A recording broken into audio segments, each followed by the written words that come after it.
आदाब दोस्तों, मैं मोहम्मद वैस न्यूज़ ट्रैक चैनल पर आपका इस्तकबाल करता हूं। दोस्तों, आज हम पुरानी दिल्ली की कुश्ती और अखाड़ों के बारे में बात करेंगे। पुरानी दिल्ली में कुश्ती और अखाड़ों का एक लंबा इतिहास रहा है, मगर आजकल इस प्रोफेशन से लोग दूर होते जा रहे हैं और नई जनरेशन को अखाड़े और कुश्ती के बारे में जानकारी भी नहीं है। इस सिलसिले में आज हम पहलवान इकबाल साहब से पुरानी दिल्ली के अखाड़े और कुश्ती के बारे में जानकारी लेंगे। जी इकबाल साहब, बताएं पुरानी दिल्ली के बारे में, ये क्या अखाड़ों का क्या इतिहास रहा है? जनाब, इतिहास तो माशाल्लाह माशाल्लाह खूब रहा है पुरानी दिल्ली का। और बहुत सारे अखाड़े थे, हुआ करते थे, जो कम नसीबी से अब ख़त्म हो गए हैं। और पहले तो मैं आपका शुक्रिया अदा करता हूं कि अवैस भाई, आपने दिल्ली के पहलवानों को लेकर, दिल्ली के अखाड़ों को लेकर के जो फ़िक्र जताई है, मैं इसका एहसानमंद हूँ। और ये चीज़ उठनी चाहिए, जो आज ये जो एक विरासत थी हमारी, जो ख़त्म होती जा रही है, बड़ा अफसोस होता है। और आपके ज़रिए शायद कुछ इसमें दम पड़ जाए, बहुत अच्छी बात है। और दिल्ली के अखाड़े में बेसिकली अपने गली शदारा में हमारा अखाड़ा होता था। खलीफा शमसुद्दीन, उस्ताद कादर पीरू वाले, और खलीफा रमज़ानी, ख़ास तौर से मैं नाम लेना चाहूँगा। और खलीफा रमज़ानी ने हमारे ऊपर बहुत मेहनत की थी, और हमारे अखाड़े का भी एक नाम था, एक इतिहास था, बहुत रुतबा था। और माशाल्लाह कम से कम 85 पहलवान होते थे। हमारा कामिल पहलवान, वज़ीरा पहलवान, राजू पहलवान, सतीश पहलवान, सोहन पहलवान, और हमारे हमारे अपनी एक घोसी बिरादरी है, और घोसी बिरादरी से ताल्लुक़ रखते हैं। और माशाल्लाह माशाल्लाह बहुत ऐसे खूबसूरत पहलवान थे। बिल्लू पहलवान, भोलू पहलवान, सुलेमान पहलवान का तो ख़ास जिक्र करूँगा कि सुलेमान पहलवान वो हैं जिनके 3 मैदान सतपाल, हमारे महाबली सतपाल से हुए थे, जो हमारे स्पोर्ट्स सेक्रेटरी भी रहे हैं, डायरेक्टर हैं शायद। तो काफ़ी नाम है महाबली, काफ़ी नाम है। और जैसे आज हमारे जयप्रकाश पहलवान हैं, सुभाष पहलवान हैं, ये आइडियल हैं हमारे। और गली शतारा के बहुत पहलवान जिनका मैं ज़िक्र करना चाहूँ, भोलू पहलवान, वहीदा पहलवान, बिल्लू पहलवान, खराती पहलवान, सुबराती पहलवान, चीना पहलवान, ये सब लोग 5-7 भाई थे। ये माशाल्लाह बहुत दमदार लोग हुआ करते थे, और एक रमक थी पहलवानी के लिए। और ये हमारे खलीफा शमसुद्दीन के पास ये 52 किलो में, उस वक्त 52 किलो में कुच्चन पहलवान और खलीफा शमसुद्दीन फपून पहलवान, ये मास्टर थे। और माशाल्लाह इन्होंने अपने उधम मचाया हुआ था उन दिनों में।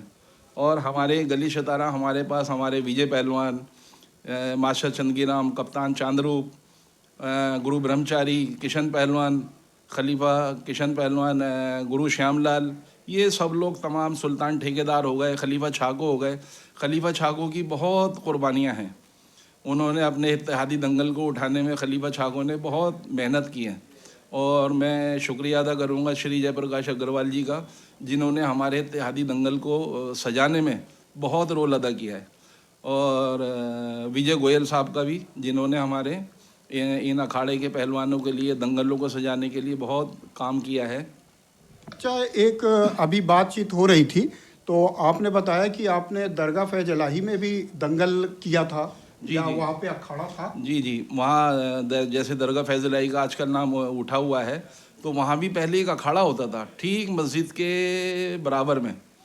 ठीक मस्जिद के बराबर में शायद दरगाह, कोई कब्र थी, दरगाह थी या कब्र थी, और ठीक उसके बराबर में अखाड़ा था। उसमें मैंने खुद जोर किए हैं अपने बचपने में। बहुत अच्छी बात आपने बताई। दूसरे, ये इत्तेहादी दंगल जो है, ये परेड ग्राउंड भी बोलते हैं शायद, लाल किले के सामने, उस पे क्या हर संडे को हम देखते हैं कुछ कुछ होता रहता है, या महीने में या कुछ कुछ होता रहता है, बताएं उस बारे में। जी, हर इतवार को वहाँ पर दंगल सजाया जाता है, दंगल होता है बाकायदा। उसका एहतमाम ये शुरू से ही हमने देखा है। यहाँ पर मास्टर चंदगीराम, कप्तान चांदरूप, या खलीफा नसीरू, जो हमारे गुलछब्बो पहलवान, और हमारे भोलू पहलवान, असलम पहलवान, और हमारे रहमान पहलवान, और मैं नाम भूल रहा हूँ कुछ, शफ़ीक रहमान साहब के वालिद, वो भी इन लोगों की इतनी मेहनत है। सुल्तान ठेकेदार इतने शानदार लोग थे जिन्होंने दंगल को सजाया है, पाला है। इस तरीके से इन्होंने, और खलीफा छागो उनका अहम रोल रहा है। अच्छा, ये दंगल के लिए किस तरह की तैयारी करनी पड़ती है? क्या खाना पीना पड़ता है? कैसे एक पहलवान को अपने आप को बनाना पड़ता है? इस बारे में बताएं जरा। जनाब, डाइट के लिए तो उस वक्त में सबसे बढ़िया डाइट तो हमारे लिए जनाब दूध होता था, मक्खन होता था, देसी घी होता था, और जो रूखी सूखी रोटी मिल गई अल्हम्दुलिल्लाह वही काम करती थी। कभी कोई ऐसा कुछ नहीं, या कभी बादाम ठंडाई मिल गई हमें। इस तरीके से बहुत सस्ते दौर की बातें हैं ये। तो जिस तरह आज मैं तो एक एडवाइस दूंगा, ये जो वेट लिफ्टर हैं, जो तरह तरह के प्रोटीन्स के नाम पे न जाने क्या क्या खा रहे हैं, इनको इससे बचना चाहिए। इन पे पहलवान का रूप देख लीजिए और एक वेट लिफ्टर का रूप देख लीजिए। उन दिनों की बात है, हमारे अखाड़े के अंदर एक मिस्टर दिल्ली हुआ करते थे, मिस्टर दिल्ली सलीम, मोहम्मद सलीम, कुशा पंडित में वो रहते थे। और वो हमारे अखाड़े में आए। खलीफा शमसुद्दीन हमारे उस वक्त हयात थे, अल्लाह उन्हें गरीक रहमत करे। और हमारा सतीश पहलवान था। सतीश पहलवान में देखने में और सलीम को देखने में 1.5 गुना फ़र्क था। और जब उनसे कहा कि जोर करवाए गए सलीम के और सतीश के, तो सतीश ने विदिन ए मिनट उसको चित मार दिया। अच्छा। तो ये फ़र्क है मिस्टर दिल्ली को, एक हमारे ज़रा से लड़के ने। तो इस वजह से मैं तो कहूँगा जो देसी पहलवानी है उसको प्रमोट कीजिए, उसको काम कीजिए। देसी का मामला तो बहुत ही शानदार है। अच्छा, ये जो खिताब मिलता है वो कैसे मिलता है? ये खिताब देने के लिए तो एक कुश्ती फेडरेशन है, जिसके आजकल हमारे आदरणीय जयप्रकाश जी हैं। जयप्रकाश जी और सुभाष पहलवान, ये दोनों आइडियल पहलवान हैं। तो बहरहाल ये एक कमेटी है पूरी फॉर्म की गई है, दिल्ली कुश्ती संघ है जो ये उसको देता है। लेकिन जो लोकल सतह पर अगर हम कहें तो दिल्ली के जो खलीफा उस्ताद हैं, जो अखाड़े को चलाते थे, कब नसीबी से जो अब अखाड़े हमारे ख़त्म हो गए, जो ये चलाते थे, वो सब उसमें शिरकत करते थे। और एक बाकायदा एक आइडेंटिटी होती थी कि भाई अब ये फला साहब जो हैं, ये खलीफा का इनको दर्जा दे दिया गया है, जिनकी मेहनत के हिसाब से। अच्छा। जो मेहनत करते थे। अच्छा, ये इनामी दंगल जो होते हैं, इनामी दंगल, उसका क्या है? वो कैसे होता है ये इनामी दंगल? इनामी दंगल जनाब ये है कि पहलवान को प्रमोट करने वाली बात है, पहलवानी को फ़रोग देने वाली बात है, ताकि ये है कि अगर ऐसे दंगल होते रहेंगे, इनामात बढ़ते रहेंगे। मैं तो कहता हूँ लाखों रुपए के इनाम होने चाहिए आज। उससे ये है कि मतलब पहलवानी कुश्ती जो है वो ज़िंदा हो जाएगी, और ये ज़रूरी है। हमारे जो, और ये अब जैसे इत्तेहादी दंगल की बात करूँगा, हमारे करीब यही है जिसमें हम जाते भी हैं। हमारे खलीफा कामिल हैं और भाई सलीम हैं सदर। ये लोग, इन लोगों की मेहनत है। ये लोग मिलके चलाते हैं अखाड़े को, हमारे इस दंगल को चलाते हैं। तो और वो पैसे इकट्ठे करते हैं, लाते हैं, कहाँ से अपनी जेब से देते हैं, कहाँ से लाते हैं, और वो पहलवानों को बांटते हैं। ये बड़ी बात है। ये उनको अप्रिशिएट करना चाहिए, ज़रूरी है। बिल्कुल सही है। दूसरे ये जो दंगल होता है, और जो बाहर भी जाते हैं कुश्ती लड़ने, कभी कभी स्टेट लेवल पर होता है और डिस्ट्रिक्ट लेवल पर होता है, तो इसका क्या वो है? ये सब यही है कि पहले तो अपने अखाड़े में इंसान जोर करता है, और जोर करने के बाद जब वो इस हालत में हो जाता है तो वो दंगल तक आता है, जब वो तगड़ा हो जाता है। अब दंगल से जब वो कुश्ती अच्छी लड़ने लगता है तो मतलब उसका एक नाम होता है, तो उसको एक आगे की राह दिखती है डिस्ट्रिक्ट लेवल की। वो डिस्ट्रिक्ट में भी जाता है, और डिस्ट्रिक्ट में जाने के बाद फिर वो स्टेट में जाता है। स्टेट के बाद फिर और वो आगे की राह पकड़ता है। लेकिन कम नसीबी से हमारे ये पुरानी दिल्ली के बच्चों में, पुरानी दिल्ली के लड़कों में वहाँ तक पहुँचते पहुँचते दम तोड़ देते हैं। उसकी बड़ी वजह यह है कि वो सुविधाएं, वो सहूलियत हम लोग दे ही नहीं पाते उन बच्चों को, जिनसे हम भी गुजरे हैं। कि मतलब कहीं ना कहीं हम लोगों की भी पहलवानी छूटी।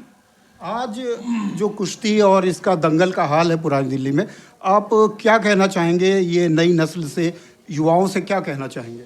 मैं तो कहूँगा भाई, कुछ ना करो। ये जो आप लोहा उठाते हो, इसमें कुछ नहीं रखा।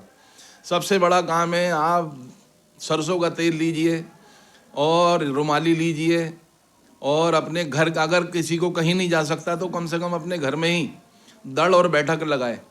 दड़ और बैठक लगाएगा तो उसकी अपने आप समझ में आ जाएगा। जो उसकी बदन जब खुलेगा ना, तो वो अपने आप कुलाचे मारता वो बाहर भागेगा, वो अखाड़ों की तरफ। तो मैं तो कहूँगा, और देसी सिर्फ दूध, घी, मक्खन, बादाम ये ले ले, अल्हम्दुलिल्लाह ऐसी रमक और चमक आ जाएगी कि जिसका हिसाब नहीं है। अच्छा, ये ढोल और नगाड़े का क्या रोल है दंगल में? ढोल और नगाड़ों का जो रोल है, बेसिकली पहलवानी को फ़रोग देने वाली बात है, पहलवानी को उठाने वाली बात है।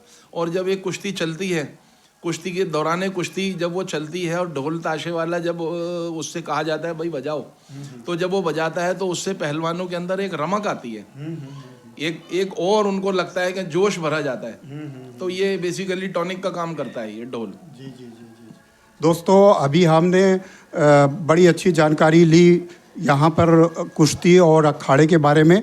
दोस्तों, हमारी आपकी ये स्टोरी कैसी लगी बताइएगा कमेंट करके, और हमारी इस स्टोरी को ज़्यादा से ज़्यादा शेयर कीजिए, लाइक कीजिए, हमारे चैनल को सब्सक्राइब कीजिए, ताकि हमारा हौसला बढ़ता रहे और हम इसी तरह की और भी नई नई चीज़ें आपके सामने पेश करते रहें। शुक्रिया।